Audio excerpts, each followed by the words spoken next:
Halina at inyong kamtan, kaharian, hinilaan ng aking amang may kapal, bago umiral ang tanan. Haleluya, siya'y awitin. Sa ngalan ng Ama, at ng Anak, at ng Espiritu Santo. Amen. Ang pagpapala ng ating Panginoong Hesukristo, ang pag-ibig ng Diyos Ama, at ang pakikipagkaisa ng Espiritu Santo naway sumainyo. At sumayo. Mga kapatid, aminin natin ang ating mga kasalanan upang tayo maging marapat gumanap sa banal na pagdirig.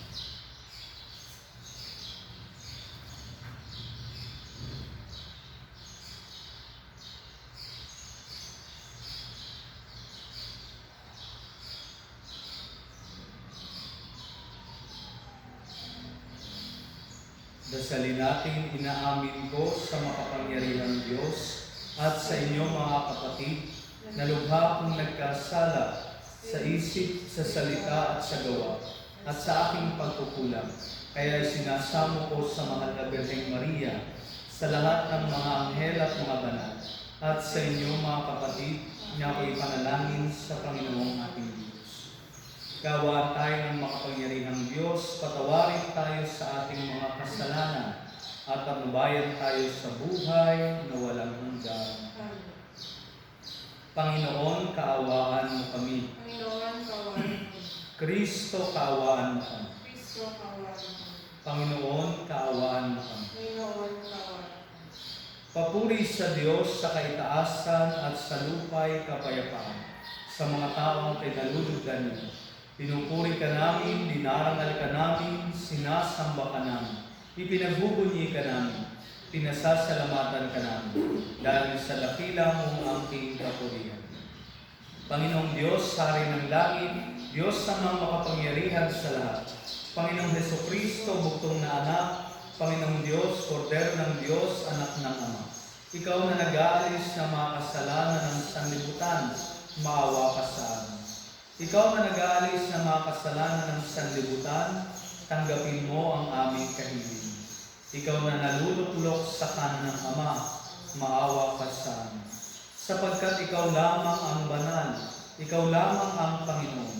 Ikaw lamang, O Hesukristo, ang kataas-taasan, kasama ng Espiritu Santo, sa kadakilaan ng Diyos Ama. Amen.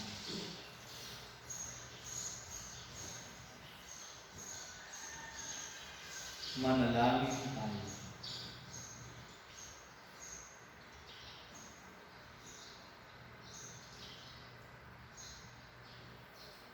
Ama naming makapangyarihan, kami pinaliligaya mo taon-taon sa pagdiriwang ng Pasko ng pagkabuhay ng Panginoon naming mahal. Ipagkaloob mo ang pagdiriwang namin dito sa lupang ibabaw, ay magpalindapat na kami sumapit sa ligayang pangmagpakailanman.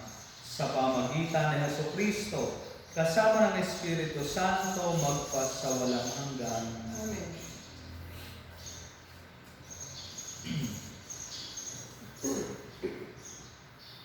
Pagbasa mula sa Gawa ng mga Apostol. Minsan, ikatlo ng hapon, oras ng pananalangin, nagpunta sina Pedro at Juan sa templo. Sa malapit natin sa tinatawag na pintuang maganda, ay may isang lalaking ipinanganak na lumpo. Dinadala siya roon araw-araw upang magpalimos. Na makita niya sina Pedro at Juan na papasok sa templo, siya'y nanghingi ng limos. Tinitingnan siya ng dalawa at sinabihan ni Pedro, "Tumingin ka sa amin." Tumingin nga siya sa pag-asang siya'y lilimusan. Ngunit sinabi ni Pedro, "Wala akong pilak o ginto. Subalit may iba akong ibibigay sa iyo. Sa ngalan ni Jesucristong taga-Nazaret, lumakad ka." Hinawakan niya sa kanang kamay ang lumpo at itinindig. Pagdakay lumakas ang mga paa at bukong-bukong ng lalaki. Ito'y napalukso at nagsimulang lumakad. Palukso-lukso siyang pumasok sa templo kasama nila at masayang nagpupuri sa Diyos. Nakita ng lahat na siya ay lumalakad at nagpupuri sa Diyos. Nang gilalas sila, nang makilala nilang siya ang pulubing dating nakaupo sa pintuang maganda ng templo. Ang salita ng Diyos. Salamat sa Diyos. Diyos ay dapat parangalan ng banal niyang sambayanan. Diyos ay dapat parangalan ng banal niyang sambayanan. Dapat na ang Diyos, itong Panginoon, ay pasalamatan. Ang kanyang ginawa sa lahat ng bansay dapat ipaalam. Siya ay papurihin, suubin ng awiting ating papurihan. Ang kahangahangang mga gawa niya ay dapat isa-isa. Diyos ay dapat parangalan ng banal niyang sambayanan. Tayo ay magalak, yamang lahat tayo ay tunay na Kanya. Ang Kanyang pangalan, ang pangalang banal, na napakadakila. Lahat ng may nais maglingkod sa poon, dapat na magsaya. Siya ay hanapin at ang Kanyang lakas ay siyang asahan. Siya ay hanapin upang mamalagi sa Kanyang harapan. Diyos ay dapat parangalan ng banal niyang sambayanan. Ito'y nasaksihan ng mga alipit anak ni Abraham. Gayon din ang lahat ng anak ni Jacob na kanyang hinirang. Ang Panginoong Diyos ay ang Panginoon, siya ang ating Diyos. Sa kanyang paghatol ay ang nasasaklaw buong sansinuso. Diyos ay dapat parangalan ng banal niyang sambayanan. Ang tipang pangako'y laging nasa isip niya kailanman, ang mga pangakong kanyang binitiwan sa lahat ng angkan. Ang tipan ng Diyos ay unang ginawa niya kay Abraham at may pangako ring ginawa kay Isaac na lingkod naman. Diyos ay dapat parangalan ng banal niyang sambayanan. Alleluia, Alleluia, Alleluia. Araw ngayong gawa ng Diyos, magdiwang tayo ng lubos, purihin ang manunubos. Alleluia, Alleluia, Alleluia. Sumainyo ang Panginoon. At sumayon. Ang mabuting balita ng Panginoon ayon kay San Lucas. Pupuri sa iyo, Panginoon. Nang araw ding iyon, ang dalawa sa mga alagad ay patungo sa isang nayong tinatawag na Emmaus. May 11 kilometro ang layo sa Jerusalem. Pinag-uusapan nila ang mga pangyayari.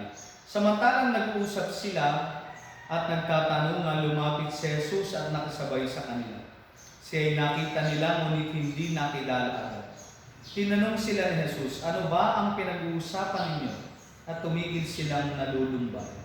Sinabi ng isa sa mga naangalay Cleopas, kayo lamang po yata ang dayuhan sa Jerusalem na hindi nakaalam sa mga bagay na katatapos pa lamang nangyari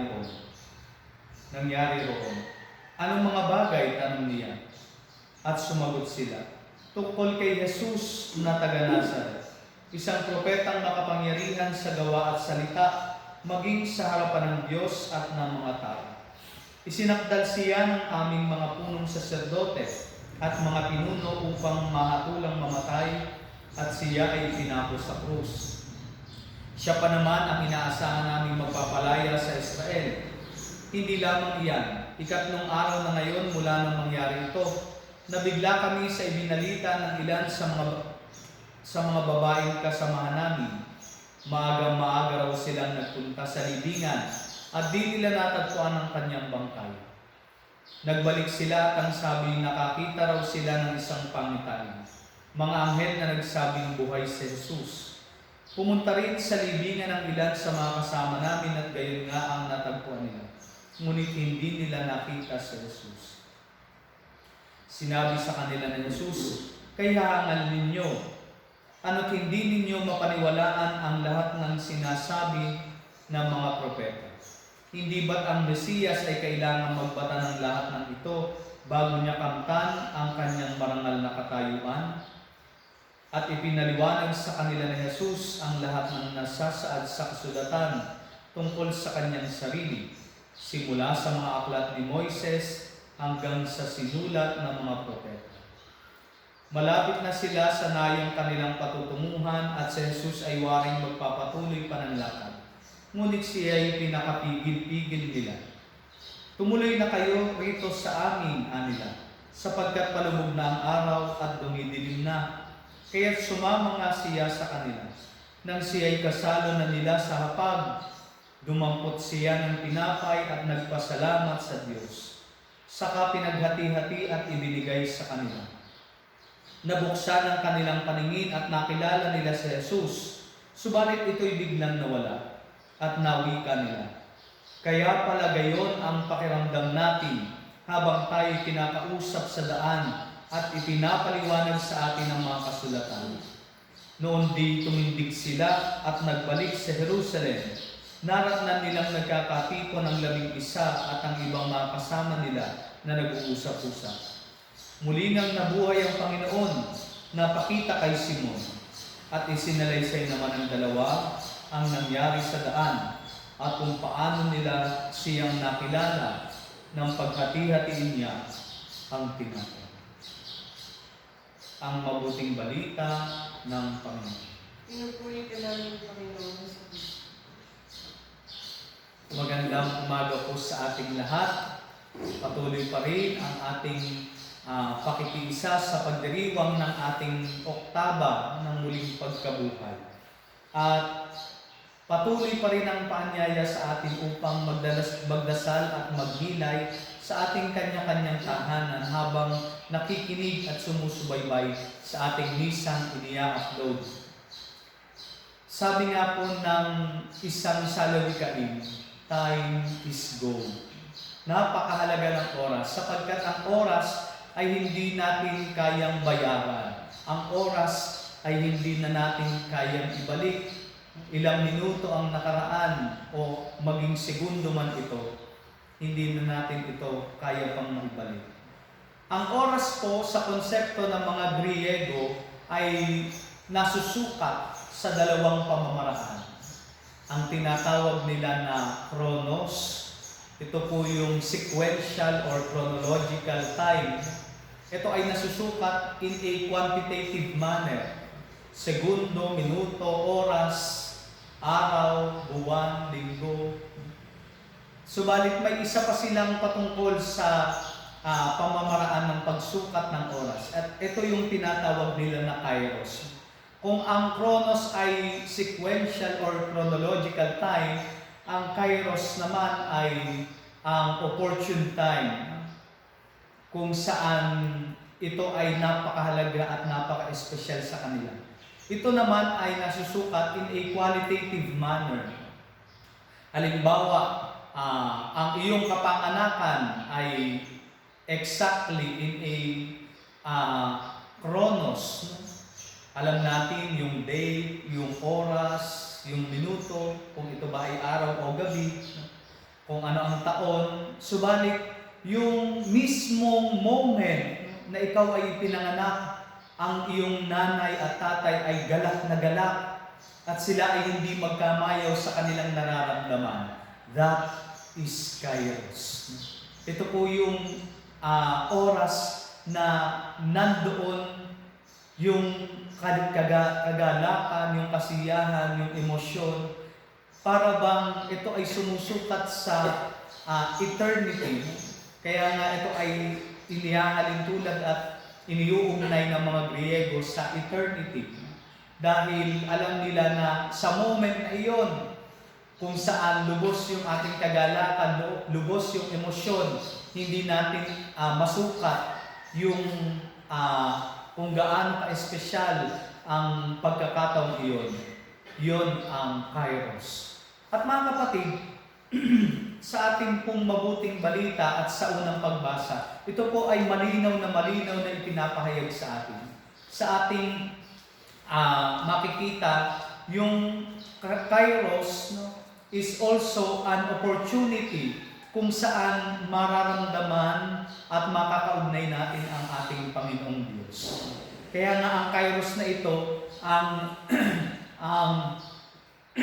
oras, kung saan nakakatagpo natin ang Panginoong Diyos. Hindi lamang sa normal na chronos, kung hindi sa kairos. Sa ating pong ebanghelyo ay narinig natin, mayroon dalawang alagad ni Jesus ang papunta sa Emmaus, isang lugar na malayo sa Jerusalem. Nangangahulugan daw po ito na nais na nilang tumalikod doon sa kanilang pagiging alagad. Kung papaanong sobra silang nadismaya at puno ng lungkot dahil sa nangyari kay Jesus, ay lubhang magulo din ang kanilang isipan. Kaya naman ninais na nilang tumakas. Ninais na nilang iwan ang lahat, kalimutan ang kanilang pagsunod at pagiging alagad. Subalit sa daang ito, sa buong araw ng kanilang paglalakbay, ay nakasama nila si Jesus. Ang Kronos ay ang maghapon nilang paglalakbay patungo sa daan, patungo sa lugar ng Emmaus. Subalit, hindi nila mabatid na yung Kronos ay naging Kairos dahil sa maghapong ito ay nakasama nila ang Panginoong Jesus. Kaya nga po makikita natin kung papaano after noong magdilim na, nung aktong si Jesus ay maglalakad pa, pinigil nila at sinabi nila, dumito na po kayo sa amin sapagkat madilim na. At doon, habang sila'y naghahapunan, noong pinaghati-hati ni Jesus ang tinapay, then they realized it was the Lord. Kaya nga po makikita natin sa ilang segundong lumipas noong nasa hapag sila at hinati ni Jesus ang tinapay, dito nila naramdaman ito ay hindi normal na pagkakataon o panahon.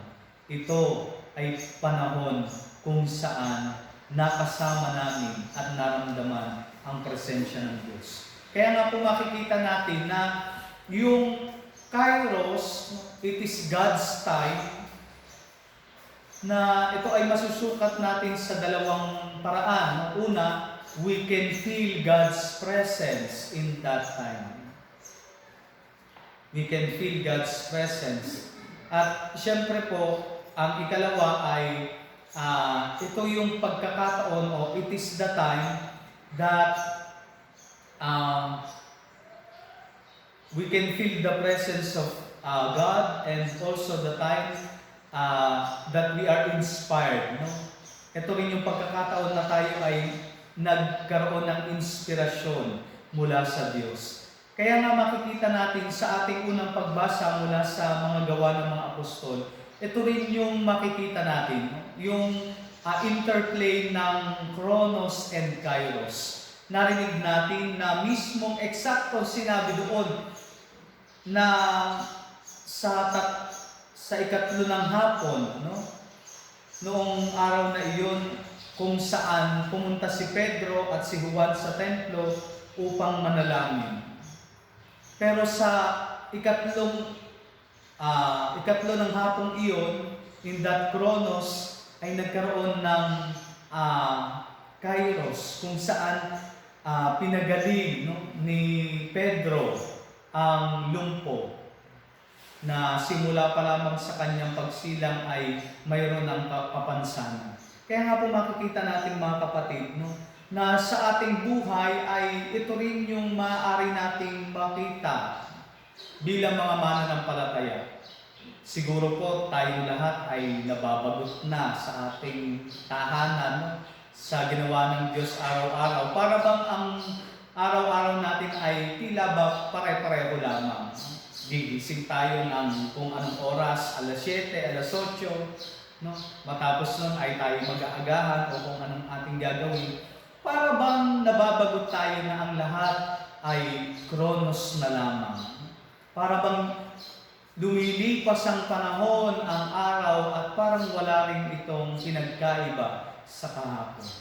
Kaya nga po ang panawagan sa ating mga kapatid ay gamitin natin ang Kronos upang maging Kairos. Hayaan natin na ang bawat minuto, ang bawat oras na ating ini-spend sa ating tahanan kasama ng ating pamilya ay maging opportunity, pagkakataon upang maramdaman natin ang presensya ng Diyos at maiparamdam din natin sa ating kapwa ang kanyang pagmamahal. Kaya nga po, ito yung panawagan sa atin ngayong panahon ng quarantine. Habang tayo patuloy pa rin naghihintay sa pagtatapos ng quarantine na ito, tayo inaasahan na gamitin ang sequential time o ang chronos at gawin itong kairos. Sa papaanong paraan o sa pamamagitan ng pagpaparamdam ng presensya ni Jesus sa ating tahanan. Sana po ito ay bigyan natin ng napakagandang pagkakataon upang magsama-sama tayong kumain ang bawat pamilya. Dahil napakadalas hindi naman tayo nagkakasabay-sabay kumain. Subalit yung oras na pagkain ng sabay-sabay ay maaaring maging kairos para sa atin. Kung saan ang tatay ay nangangaral sa kanyang mga anak, kung saan ang tatay ay nagpapaliwanag kung papaano ang pananampalataya ay dapat na maging lakas ng bawat miyembro ng pamilya. At ito po ang inaasahan sa bawat pamilyang Kristiyano sa panahon natin ngayon. Nawa ang mga oras at minutong lumilipas ay hindi lang maging katulad ng kahapon. Hayaan natin na sa pamagitan ng presensya ng Diyos at ang paggalaw ng Espiritu Santo ay turuan tayo upang makita na ang oras na lumilipas ay oras na ibinibigay natin sa Diyos. Ang oras na lumilipas ay oras na kasama natin si Jesus. Pagpalain po tayo. Oratio Imperata.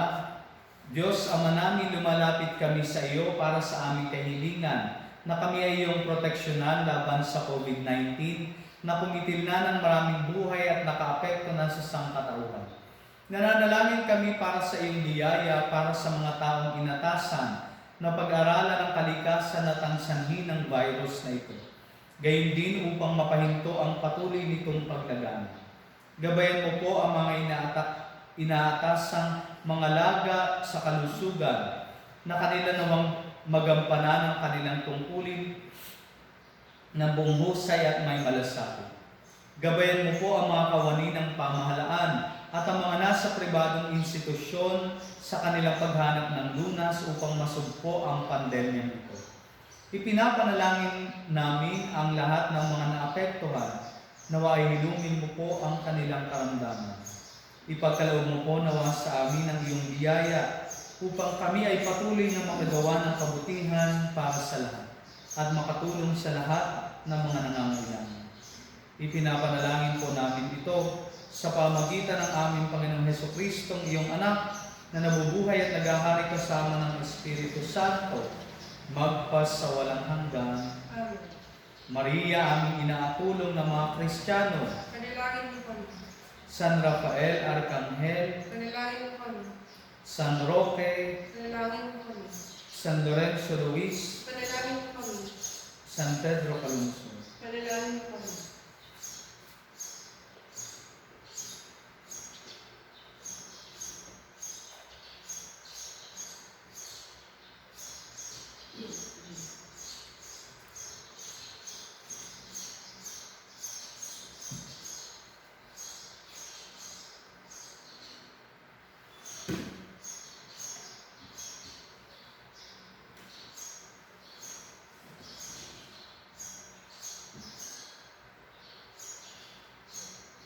Kapuri-puri ka, Diyos, amang lumikha sa sanlibutan, sa iyong kagandahang loob narito ang aming maiaalay. Mula sa lupa at bunga ng aming paggawa, ang tinapay na ito para maging pagkain ng bibigay ko. Kapuri-puri ang po may kapal ngayon at kailanman.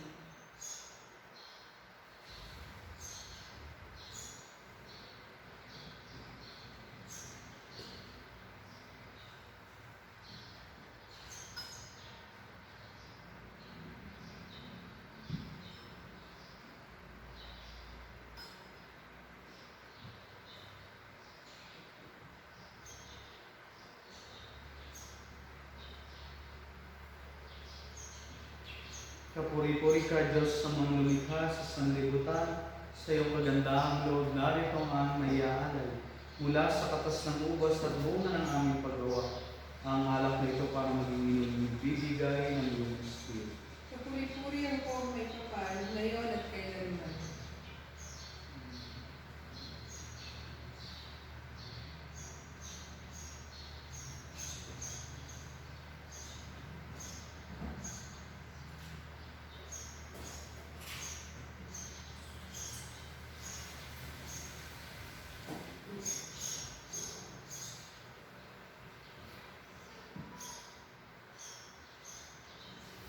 Manalangin kayo mga kapatid upang ang paghain natin ay kalugdan ng Diyos ang mga makapangyarihan. Tanggapin nawa ng Panginoon itong paghahalos sa iyong mga kamay. Sa kapurihan niya at karangalan sa ating kapakinabangan at sa buong sambayanan niyang anak. Ama naming lumikha, tanggapin mo ang paghahain sumasabik sa sanlibutan at kasihan mong papakinabangin ang buo naming katauhan sa iyong pagliligtas sa pamagitan ng Jesucristo kasama ng Espiritu Santo magpasawalang hanggan. Amen.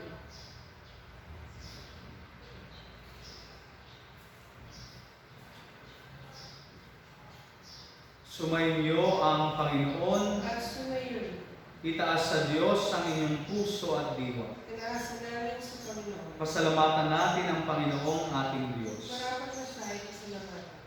Ama naming makapangyarihan, tunay nga marapat na ikaw ay aming pasalamatan. Ngayon pinagdiriwang ang paghahain ng Mesiyas, ang maamuntupan at umubos sa aming lahat. Sa paghahain ng sariling buhay at sa pagkabuhay ng anak mong mahal, nabuksang ganap ang iyong tahanan at kaming pinaghaharian mo'y naging kasambahay. Sa pagkamatay niya sa krus, nalupig ang kamatayan. Sa kanyang pagkabuhay, naging buhay siya ng tanan. Kaya kaisa ng mga anghel na nagsisiawit ng papuri sa iyo, nang walang humpay sa kalangitan, kami nagbubunyi sa iyong kadakilaan. Santo, Santo, Santo, Panginoon Diyos ng mga po, napupuno ang langit at lupa ng kadakilaan mo. Hosana sa kaitaasan. Pinagpala ang naparirito sa ngalan ng Panginoon.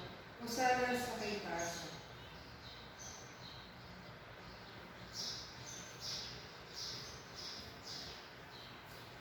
Ama naming banal, ikaw ang bukal ng tanang kabanalan. Kaya't sa pamagitan ng iyong Espiritu, gawin mong banal ang mga kaloob na ito upang para sa amin maging katawan at dugo ng aming Panginoong Jesucristo. Bago niya pinagtiis ang kusang loob na maging handog, hinawakan niya ang tinapay. Pinasalamatan kaniya, pinaghati-hati niya iyon. Iniabot sa kanyang mga alagad at sinabi, tanggapin ninyong lahat ito at kanin. Ito ang aking katawan ay hahandog para sa inyo.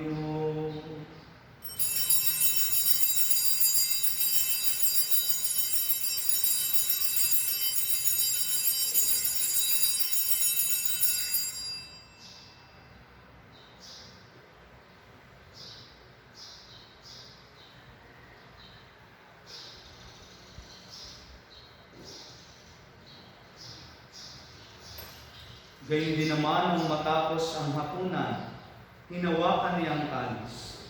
Muli kanyang pinasalamatan. Iniabot niya ang kalis sa kanyang mga alagad at sinabi, tanggapin ninyong lahat ito at inumin. Ito ang kalis ng aking dugo, ng bago at walang hanggang tipan. Ang aking dugo na ibubuhos para sa inyo at para sa lahat, sa ikapagpapatawad ng mga kasalanan. Gawin ninyo ito sa pag-alala sa akin.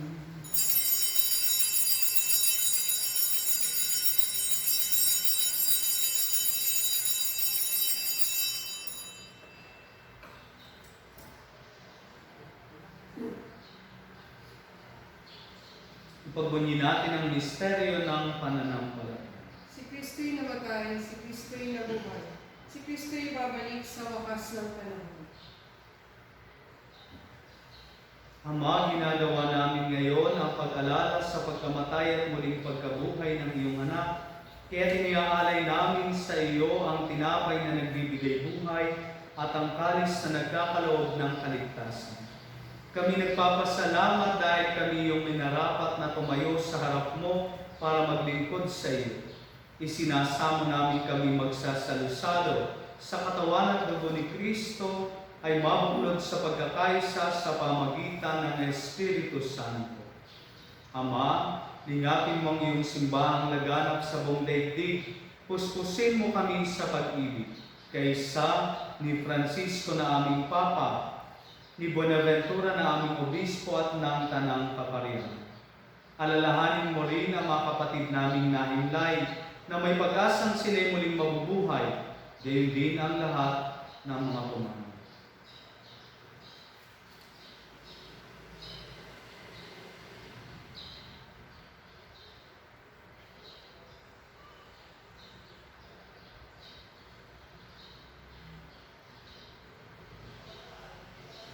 Kaawaan mo sila at patuloyin sa iyong kaliwanagan.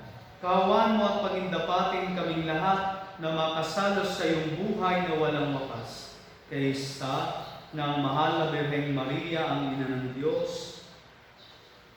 Kaysa ni San Jose, ang kanyang kalinis-linis ang esposo. Kaysa ng mga apostol, ni San Santiago na ating patron at ng lahat ng mga banal na namuhay dito sa daigdig ng kalugod-lugod sa iyo. May pagdiwang nawa namin ang pagpupuri sa ikararangal mo sa pamagitan ng iyong anak na aming Panginoong Jesucristo.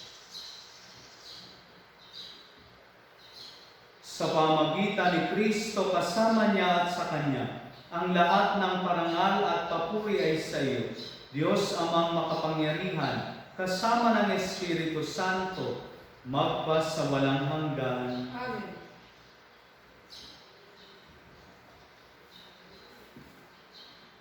Sa tagubili ng mga nakagagaling na utos at puro na Jesus na Panginoon natin at Diyos, ipahayag natin ng lakas loob. Ama namin, sumasalangit ka. Sambahin ang ngalan mo, nakasaan ng kahayag mo, sundin ang loob mo dito sa lupa para ng sa langit. Bigyan kami ngayon ng aming kakanin sa araw-araw. Patawarin mo kami sa aming mga sala, para na ang pagpatawaran namin sa nagkakasala sa amin. At huwag kami kayo sa tukso, at yadiyang kami sa lahat ng masama.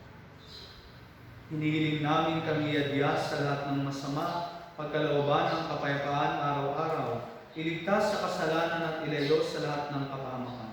Samantalang aming pinananabikan ang dakilang araw ng pagpapahayag ng tagapagligtas namin sa Jesus. Sapagkat iyo ang kaharian at ang kapangyarihan at ang kapurihan magpakailanman. Amen.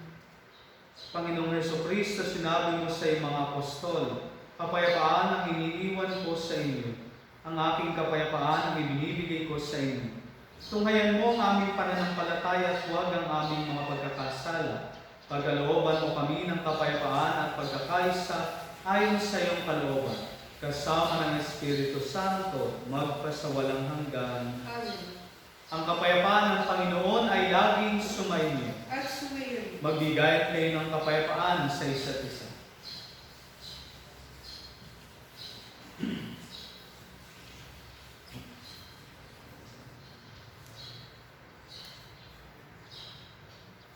Kordero ng Diyos na nag-alis ng mga kasalanan ng sanlibutan, maawa ka sa amin.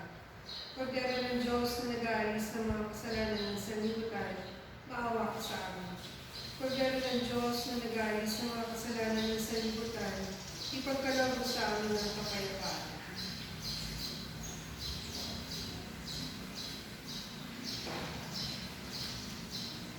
Ito ang kordero ng Diyos, ito ang nag-alis ng mga kasalanan ng sanlibutan.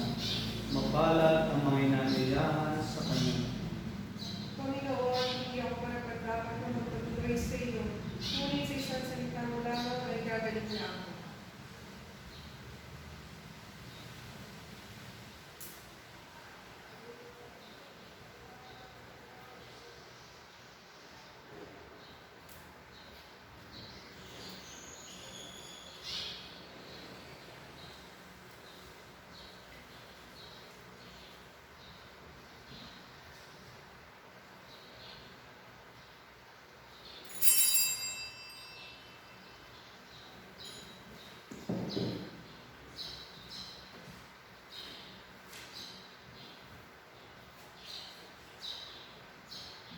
Noong hatiin ng tinapay ni Jesus na pong mahal, nakilala siyang tunay ng kasalong kaibigan. Alleluia, siya ay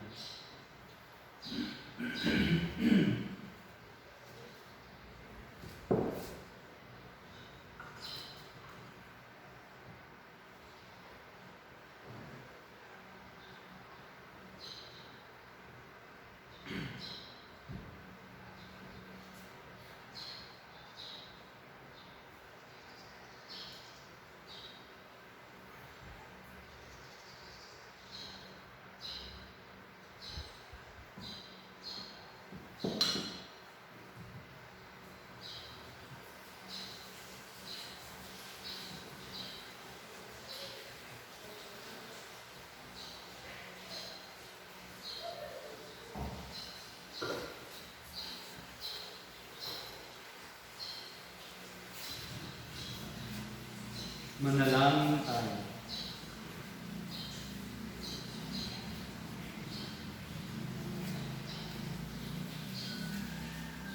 Ama naming mapagmahal, kaming iyong pinapakinabang sa ikapagpapatawad ng mga kasalanan ay gawin mong mga bagong nilalang.